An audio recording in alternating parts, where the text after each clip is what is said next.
Greetings, YouTube! The Doctor is in. Dr. Urias Papers here, coming at you with another commentary on Dungeons and Dragons. And on Thursday, we got an announcement from Wizards of the Coast on their D&D Beyond website that we are getting a new living campaign coming called Legends of Greyhawk.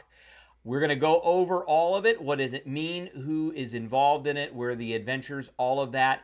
And we're going to ask the question, is Adventurers League, the previous living campaign for Dungeons and Dragons, dead?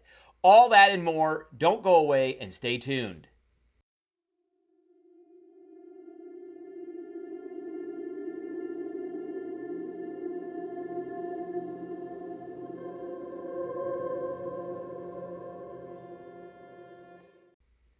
All right, let's get into it. Here we have the post here that came out 2 days ago from Chris Tulloch. If you don't know who Chris Tulloch is, Chris Tulloch generally has been the organizer for most of the organized play adventures and content and events for Dungeons and Dragons. Adventurers League was the last living campaign that came out, and it essentially went through about 10 seasons.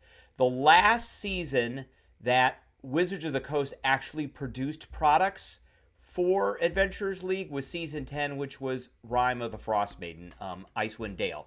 And then after that, they had a season 11 and a season 12, but there were no actual adventures that were published for any of those seasons.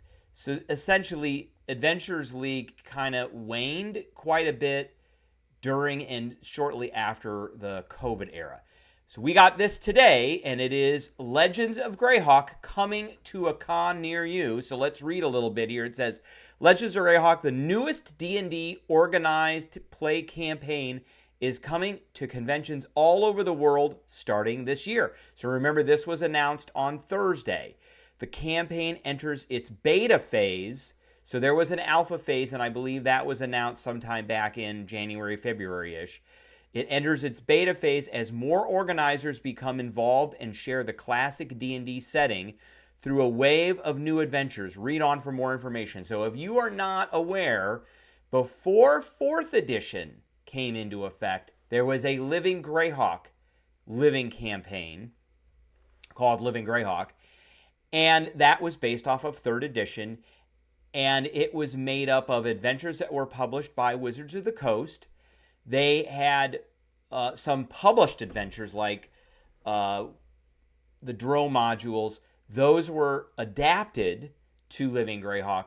And then there were region-specific adventures that were written by folks within certain regions. So if you were in a physical region, then you got to play those regional adventures. So I think if you were in the East Coast area, in the Mid-Atlantic area, I think that was, I want to say, Furryandi or Keoland. If you were in like Southeast Asia, that was Perrinland. So that's how that worked. Okay, let's keep reading here. So this is their announcement for the new living game. Legends of Greyhawk uses the most recent core rules as its foundation. That is the Player's Handbook 2024. If you're a player, all you need is the most recent Player's Handbook or the D&D Beyond basic rules. So they are tying this very much to D&D Beyond. This is a advertising ploy that they're using to get more players to play D&D 2024 and to also sign up for D&D Beyond. So you can review the additional rules to create and advance your character in Legends of Greyhawk. We're going to look at that. Creating a character in D&D Beyond gets you into the action quickly. So they're pushing D&D Beyond. In addition, special perks will be available to D&D Beyond account holders. So you'll be able to get some stuff such as physical magic item cards. So they're trying to get you to sign up for D&D Beyond. They're trying to drum up business for Dungeons and Dragons. So adventures across the Flaness, and the Flaness is the continent in which Greyhawk appears. So Legends of Greyhawk is set in the world of Greyhawk, specifically the region of the Flaness, as detailed in the 2024 Dungeon Master's Guide. There it is right there. So now you need a D&D 2024 Dungeon Master's Guide. The campaign starts in the year 576, which is where the map is, because remember we got a map in that. And events in the campaign will shape the campaign's future. It will grow and evolve with the choices adventurers make at events worldwide. Several locations around the Flannis serve as backdrops for adventures. These adventures are created by a group of premier organizers. So these three organizers. I looked all of these up, and we're going to go over them. Each one of them is a professional group of gamers who hire themselves out to go in their regions or areas and to run games at cons. Baldman Games, Game Conclave, and then the West Coast Adventurers Guild. So it looks like their Wizards of the Coast is giving over control of adventures to be published within these areas by these three groups. Not sure how they contracted these three groups, but apparently I guess they're probably paying them. So Baldman Games is the domain of Greyhawk, which is probably the city of Greyhawk. Furiandi, Highfolk, Valuna, and Verbabank. Game Conclave is the County of Ernst, Duchy of Ernst, Lordship of the Isles, and West Coast Adventurers League is the Band Kingdoms and the Wild Coast. And additional organizers and locations will be added this year. So there must have been some call that went out, and then some of these folks responded. The party kicks off at Gen Con. So here we are right here. 4 new Legends of Greyhawk adventures set in the domain of Greyhawk debut alongside the adventurers featured at select conventions earlier this year. Check out D&D at Gen Con 2025 article. So if we go there, here it is right here, D&D at Gen Con, and there it is, D&D with Baldman Games, debut of Legends of Greyhawk. There it is right there at Gen Con. And if you want to get organized, it's currently in beta. If you're an organizer and you would like to be part of Legends Adventures at your convention, then there's a support page here. At the bottom of the page, there's a link to support request form. Fill out, and an organizer liaison will contact you about your request. More information can be found at the facts section of the Legends of Greyhawk guide. So let's take, and this is a living campaign, so it says here, it enters its beta phase. It will be testing out all sorts of features. If you have feedback, let your organizer know, or head to our official D&D Discord to discuss the community.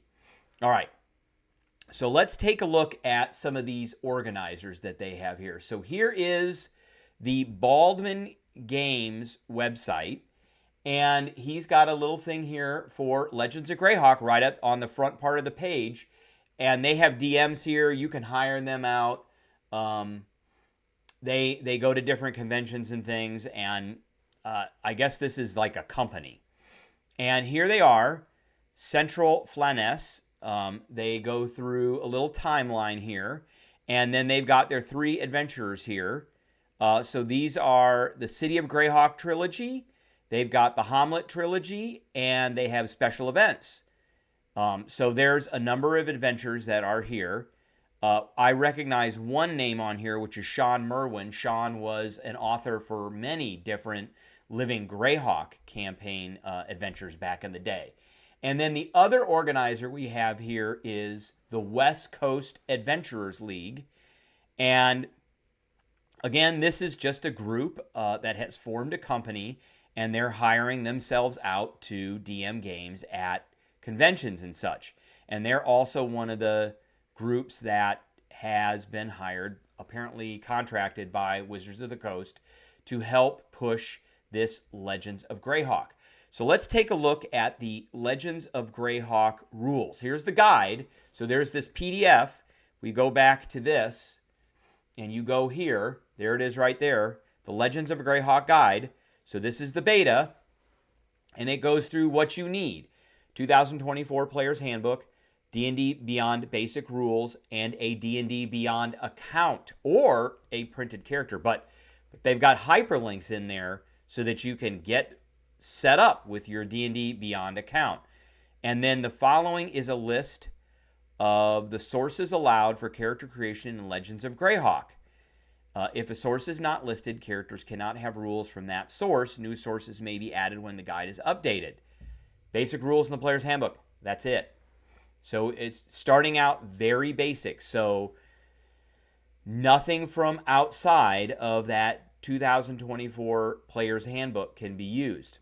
So just keep that in mind, that is a very limited set of character creation. And then it talks about character creation. So head over to the character builder tool on D&D Beyond, because that's what they really want you to do. So I can see that they are using this as a tool, again, to push money for bringing in new players to buy things.